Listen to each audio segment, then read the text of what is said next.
فجر کی نماز جو ہے یہ بہت اہم ہوتی ہے اور یہ منافقوں کے لیے بہت مشکل ہے. یہی وجہ ہے کہ آج بھی مسلمانوں کی میجورٹی جو ہے وہ فجر کی نماز نہیں پڑھ پاتی.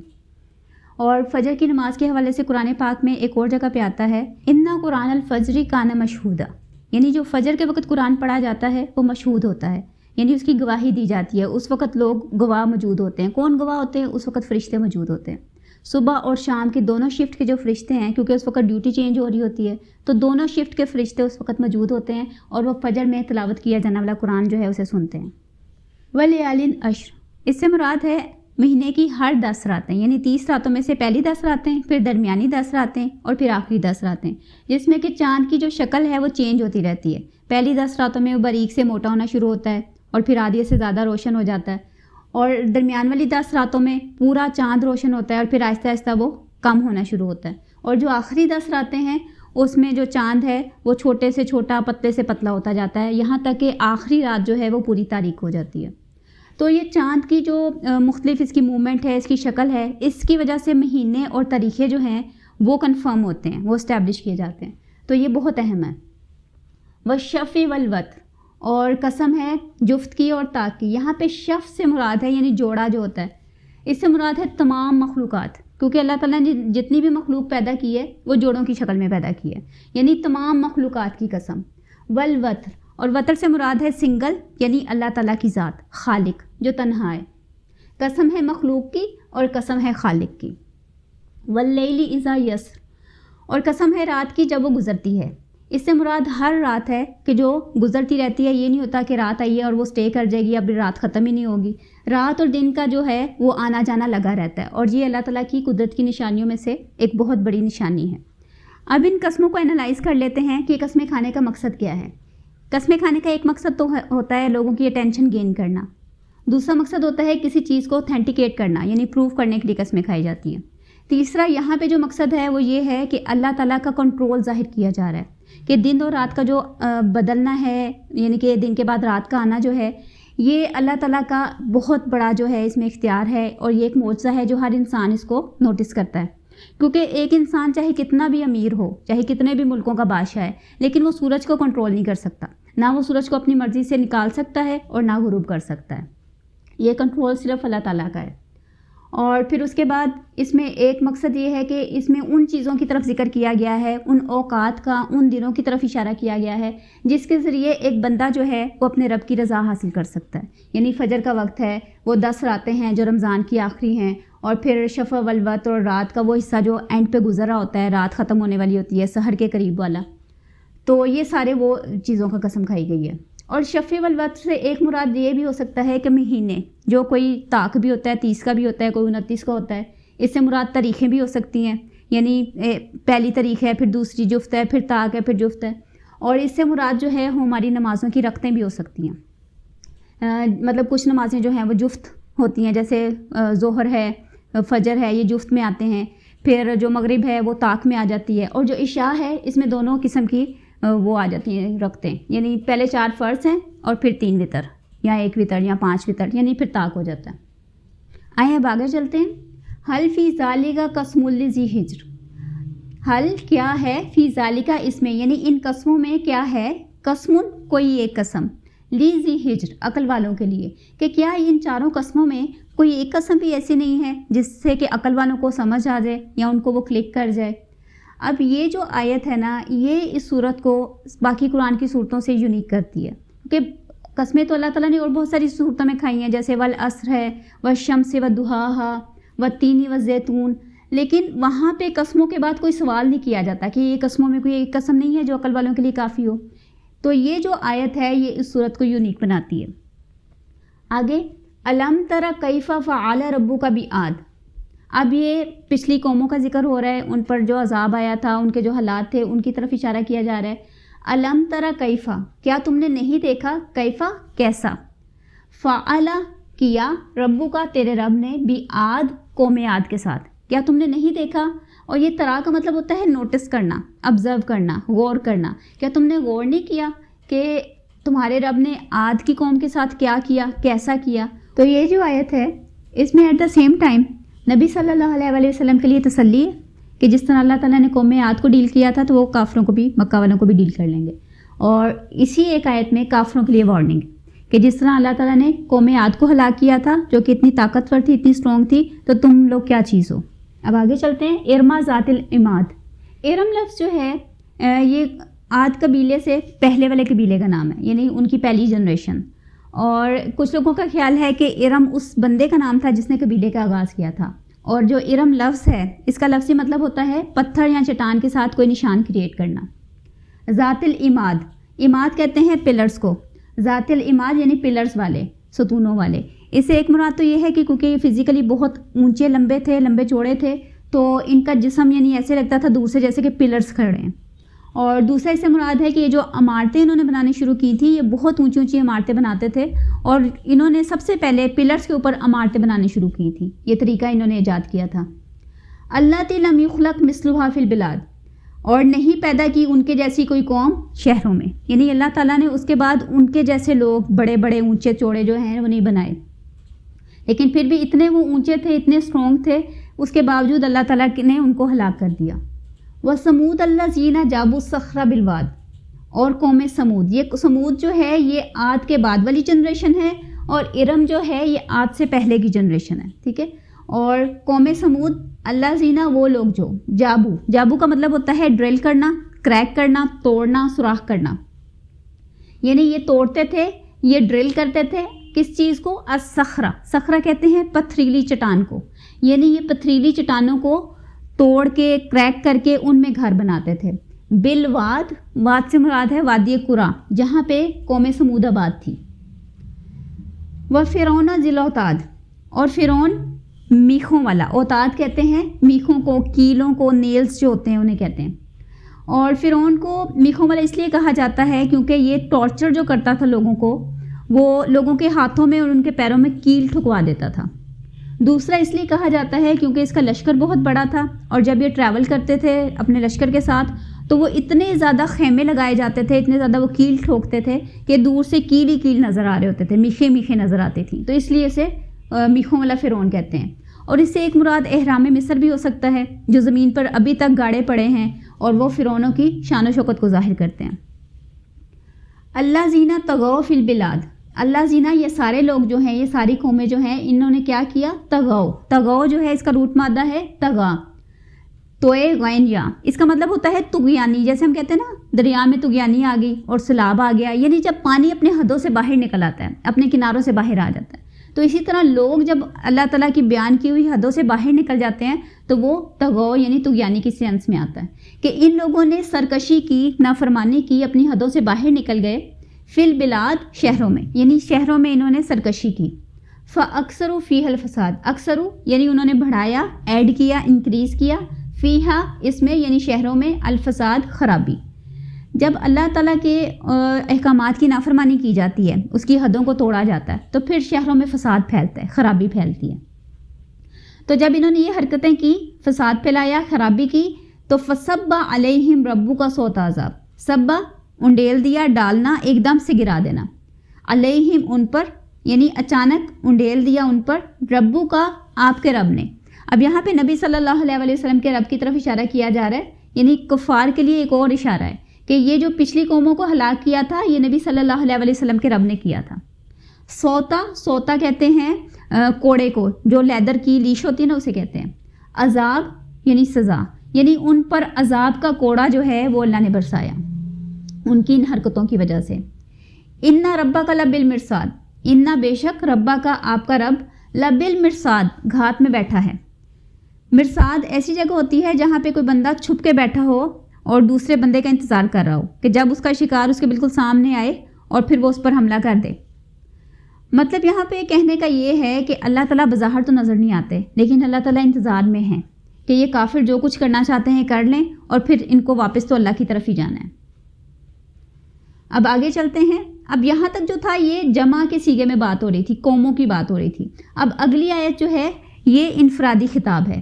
فَأَمَّا الْإِنسَانُ، پس رہا انسان، اِذَا مَبْتَلَاهُ جب اسے آزمایا جاتا ہے۔ یہ ابتلا کا جو لفظ ہے یہ بہت کٹھن، بہت مشکل ٹیسٹ کے لیے استعمال ہوتا ہے، کیونکہ آزمانے کے لیے، ٹیسٹ کے لیے اور لفظ بھی ہیں عربی میں، جیسے امتحانہ کا مطلب ہوتا ہے آسان ٹیسٹ، اور پھر اس کے بعد ہے بلا، بلا کا لفظ جو ہے اس کا مطلب ہوتا ہے تھوڑا سا مشکل ٹیسٹ، اور ابتلا ہوتا ہے انتہائی مشکل ٹیسٹ، یعنی جب اللہ تعالیٰ اس کو انتہائی مشکل طریقے سے آزماتا ہے، ربہ اس کا رب، تو وہ کیا کرتا ہے فاکرمہ، تو وہ اس کو عزت دیتا ہے، ونعمہ، اور اس کو نعمتوں سے نوازتا ہے، یعنی گھر کے باہر اس کی عزت ہوتی ہے اور گھر کے اندر اس کے پاس بے شمار نعمتیں ہوتی ہیں۔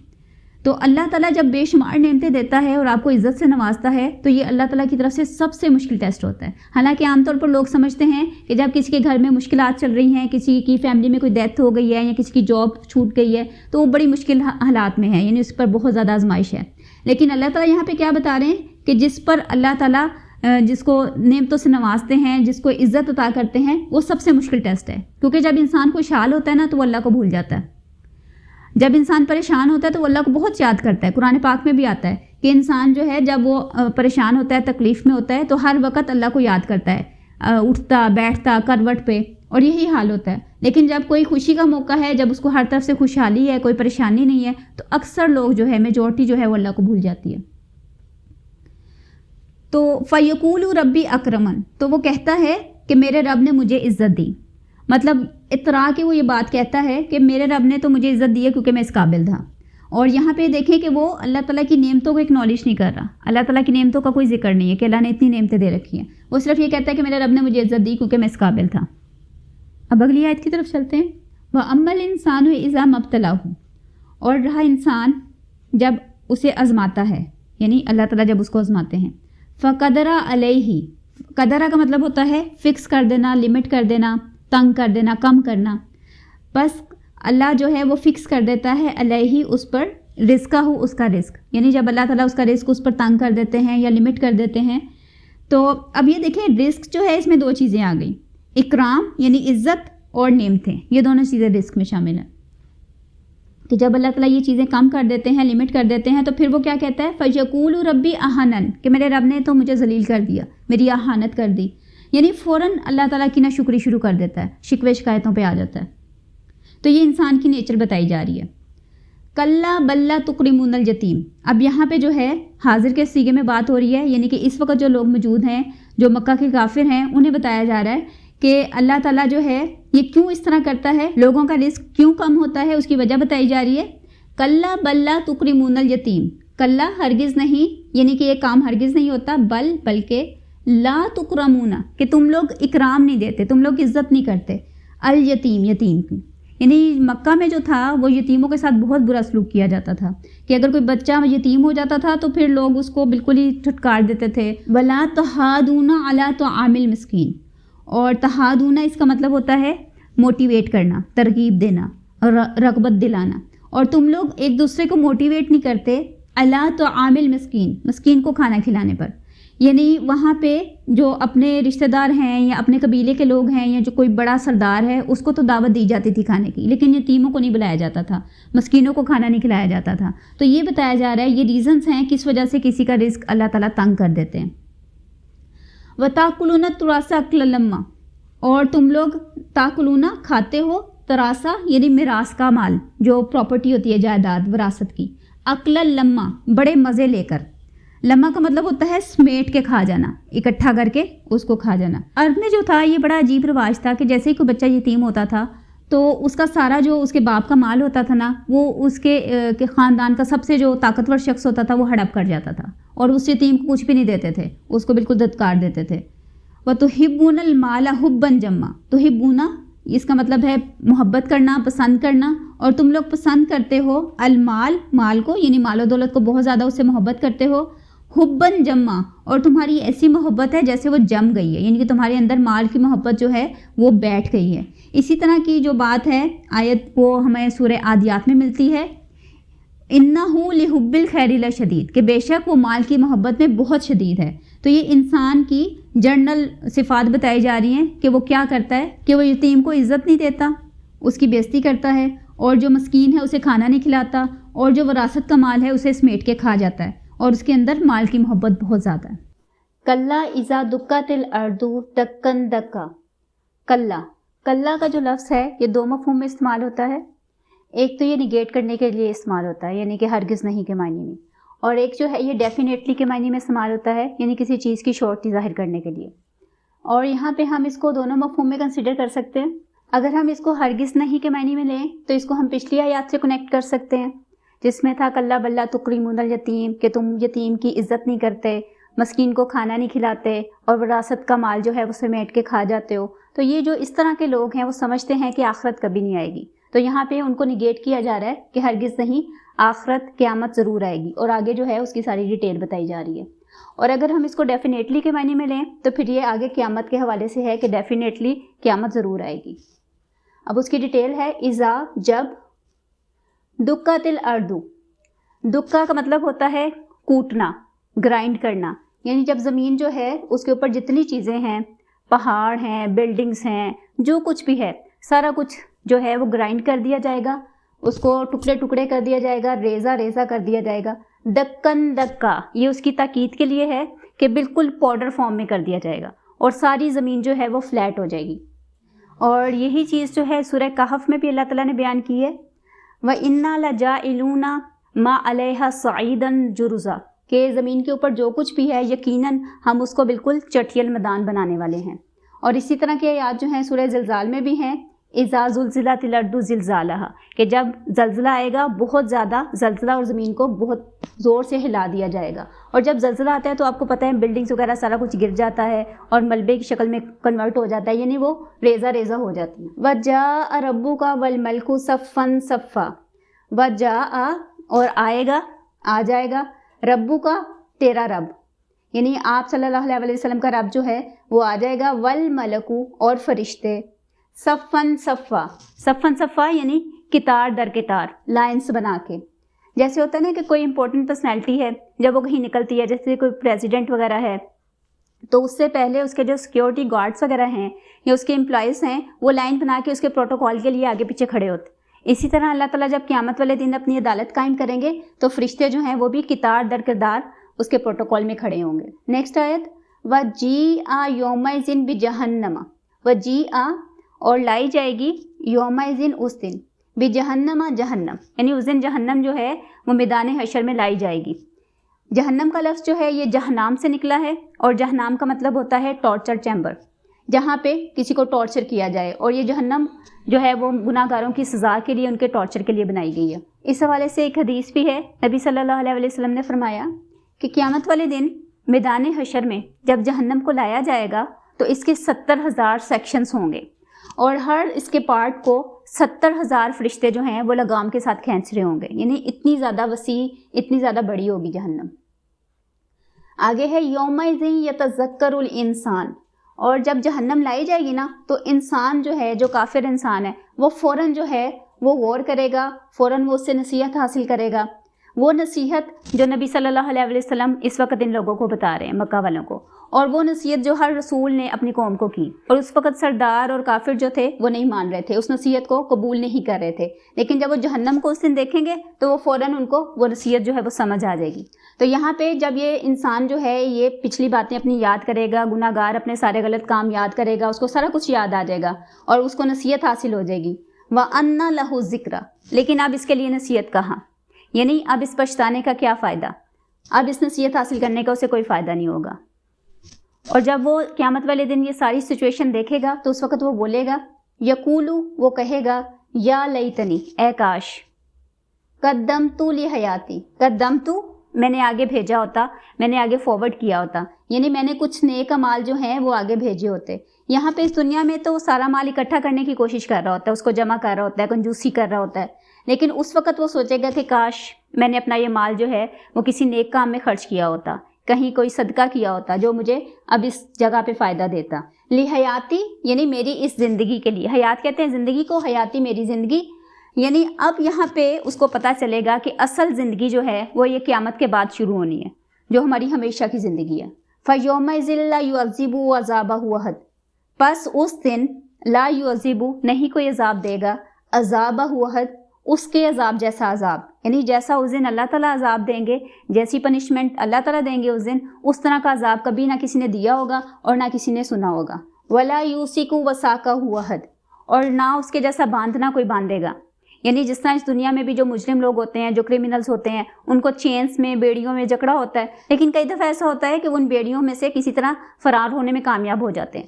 لیکن یہاں پہ اللہ تعالیٰ یہ بتا رہے ہیں قیامت والے دن اللہ تعالیٰ جس طرح باندھیں گے، جو بیڑیاں اللہ تعالیٰ ڈالیں گے، اس میں سے کوئی جو ہے نکل نہیں سکے گا. تو یہاں تک جو ہے آیت نمبر 26 تک یہ پیچھے کافر انسان کا ذکر آ گیا کہ اب وہ جہنم کو دیکھے گا اور اس کے عذاب جو ہے وہ فائنل ہو گیا ہے، اس پہ ضرور عذاب آئے گا، اور اس کے جیسا عذاب جو ہے وہ اس دنیا میں کبھی کسی پہ نہیں آیا ہوگا. اب یہاں پہ آیت نمبر 27 سے اللہ تعالیٰ نیک انسان کا ذکر کر رہے ہیں، اور صرف اس کا ذکر ہی نہیں کر رہے بلکہ ڈائریکٹ اس سے بات کر رہے ہیں. پیچھے جو کافر انسان کی بات تھی وہ اس کو تھرڈ پرسن میں اللہ تعالیٰ نے بتایا کہ وہ انسان سوچے گا اور وہ کہے گا، لیکن یہاں پہ جب نیک انسان کی یعنی مومن کا ذکر آیا ہے تو اللہ تعالیٰ 1 to 1 اس سے خطاب کر رہے ہیں، کیونکہ جو یا کا لفظ ہے یہ حرف ندا ہے اور یہ کسی کو مخاطب کرنے کے لیے، آمنے سامنے بات کرنے کے لیے استعمال ہوتا ہے. یا ایتھا النفس المطمئنہ، اے مطمئن جان. یہ مطمئن کا لفظ جو ہے یہ طمانینہ سے نکلا ہے، اور طمانینہ کا مطلب ہوتا ہے کہ کوئی چیز جو ہے وہ بہت ڈسٹرب ہے، وہ ہل رہی ہے مسلسل، تو اس کو کام ڈاؤن کر دینا. جیسے مثال کے طور پر آپ نے چولہے پر دودھ رکھا ہوا ہے، تو وہ دودھ جو ہے وہ ابل رہا ہے، اوپر کو آ رہا ہے. جیسے ہی جا کے آپ چولہا بند کر دیتے ہیں تو وہ نیچے کو چلا جاتا ہے، کام ڈاؤن ہو جاتا ہے. اس کا مطلب ہوتا ہے طمانین. اصل میں یہ جو نفس ہے نا، یہ ہر وقت انسان کو اندر سے بے چین رکھتا ہے، ہر وقت اس کو برائی کی طرف اٹریکشن کر رہا ہوتا ہے کہ یہ کرو، اس طرح غصہ کرو، کسی کی غیبت کرو. تو ہر وقت وہ نفس جو ہے وہ اس کو، ہر انسان کو اندر سے پریشان کر رہا ہوتا ہے، وہ ایجیٹیٹ کر رہا ہوتا ہے. تو لیکن جو انسان اپنے آپ کو اللہ تعالیٰ کی فرما برداری میں دے دیتا ہے، اپنی سبمیشن کر دیتا ہے اللہ کے سامنے، تو پھر اللہ تعالیٰ اس کے نفس کو مطمئن کر دیتے ہیں، تو وہ پھر ریلیکس رہتا ہے. جیسے نبی صلی اللہ علیہ وسلم کی ایک حدیث ہے کہ جو مومن انسان ہے اس کے لیے ہر معاملے میں خیر ہی خیر ہے.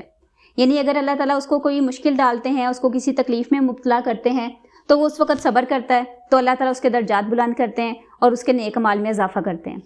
اور اگر اس بندے پر اللہ تعالیٰ نعمتیں نوازتے ہیں، یعنی اس کو فیسلٹیز دیتے ہیں، اس پر اپنا کرم کرتے ہیں، تو وہ اللہ کا شکر کرتا ہے اور اس سے بھی اس کے نیک اعمال میں اور درجات میں اضافہ ہوتا ہے. نفس کے حوالے سے قرآن پاک میں سورہ یوسف میں آتا ہے ان النفس لامارۃ بالسوء، کہ نفس جو ہے یہ تو ہمیشہ برائی پر ہی ابھارتا ہے، برائی کی طرف آپ کو اٹریکٹ کرتا ہے.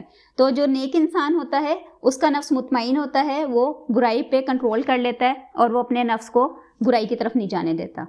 اب جو آگے والی 3 آیات ہیں اس میں اس نفس مطمئنہ کے انعامات کا ذکر ہو رہا ہے. ارجعی الی ربک، واپس آ جا اپنے رب کی طرف، پلٹ آ اپنے رب کی طرف. جیسے ہوتا ہے نا کہ ماں باپ بچے کو بلاتے ہیں، آ جاؤ ماما کے پاس آ جاؤ، تو اسی طرح اللہ تعالیٰ کا پیار اس میں شو ہو رہا ہے کہ اللہ تعالیٰ اس مومن انسان کی روح کو کہہ رہے ہیں کہ آ جاؤ اپنے رب کے پاس. کس حال میں؟ راضیتاً، یعنی راضی خوشی، کہ وہ اللہ سے ہر چیز پر راضی ہے، اللہ تعالیٰ کی ہر بات پر وہ شکر ادا کرتا ہے. اور لیکن یہاں پہ اس دنیا میں جب کوئی نیک انسان، کوئی مومن بندہ کوئی بھی نیک کام کرتا ہے تو وہ ہر وقت کنفیوز رہتا ہے کہ پتہ نہیں اللہ تعالیٰ کو یہ کام پسند آیا ہے کہ نہیں، پتہ نہیں میرے سے کوئی غلطی نہ ہو گئی ہو، پتہ نہیں اللہ تعالیٰ کہ ہاں یہ مقبول ہے کہ نہیں. تو یہاں پہ اللہ تعالیٰ اس چیز کو بھی کلیئر کر رہے ہیں. مرضیہ، یعنی اس سے اللہ بھی راضی ہیں، کہ وہ اللہ سے راضی اور اللہ اس سے راضی. اور یہ جو مرضیہ کا لفظ ہے یہ اس سینس میں ہے کہ ساری مخلوقات اس سے راضی ہوں گی، یعنی کہ اس سے ہر کوئی راضی ہوگا. جیسے اللہ تعالیٰ راضی ہیں سب سے پہلے، پھر اس کے بعد سارے فرشتے اس سے خوش ہوں گے، سارے انبیاء کرام اس سے راضی ہیں کہ اس نے اچھے کام کیے، اچھے اعمال کیے، اور ساری مخلوقات جو ہیں وہ اس سے راضی ہوں گی. اگر آپ کے ارد گرد کے لوگ جو ہیں وہ آپ سے خوش نہیں ہیں، آپ سے نفرت کرتے ہیں یا آپ پر ہر وقت کرٹیسائز کرتے رہتے ہیں اور آپ کو یہ فیلنگ رہتی ہے کہ یہ آپ کو پسند نہیں کرتے، تو آپ ہر وقت انکمفرٹیبل رہتے ہیں. لیکن اگر پتہ ہو کہ آس پاس کے جتنے بھی لوگ ہیں وہ آپ کو پسند کرتے ہیں تو آپ بڑے سیٹسفائی رہتے ہیں. تو یہاں پہ یہ بتایا جا رہا ہے اللہ تعالیٰ اس روح کو اپنی طرف بلا رہے ہیں نیک انسان کی، اور ساتھ میں بتا رہے ہیں کہ وہ بھی راضی ہے اور اللہ اس سے راضی ہے اور باقی ساری مخلوقات بھی اس سے راضی ہیں. اور اب نیکسٹ آیت میں بتایا جا رہا ہے فادخلی فی عبادی، اللہ تعالیٰ کہہ رہے ہیں کہ داخل ہو جاؤ فی عبادی، میرے باقی بندوں میں. یعنی اللہ تعالیٰ کے باقی بندے کون ہیں؟ انبیاء، شہداء، صدیقین، یہ سارے جو ہیں اللہ تعالیٰ کے بندے جو جنت میں ہوں گے، تو اللہ تعالیٰ اس سے بھی ان لوگوں میں شامل ہونے کی دعوت دے رہے ہیں. اس کو ایک مثال سے بھی سمجھا جا سکتا ہے. جیسے مثال کے طور پر کوئی پروگرام ہو رہا ہے، ٹھیک ہے، اور ایک جو ہوسٹ پرسن ہے، جو مین پرسن پریزیڈنٹ ہے، وہ اسٹیج پر ہے. آپ انٹر ہوتے ہیں تو وہ بندہ آپ کو ڈائریکٹ اسٹیج کی طرف بلا لیتا ہے، تو آپ کتنا اس میں آنرڈ فیل کریں گے. اور اس کے بعد وہ بندہ آپ کو اپنے خاص جو گیسٹ ہوتے ہیں اس میں جا کے آپ کو شامل کر دیتا ہے. تو یہ ساری چیزیں جو ہیں، یہ جنت کا وہ سین بتایا جا رہا ہے جو اللہ تعالیٰ نیک لوگوں کے لیے پریپیئر کریں گے.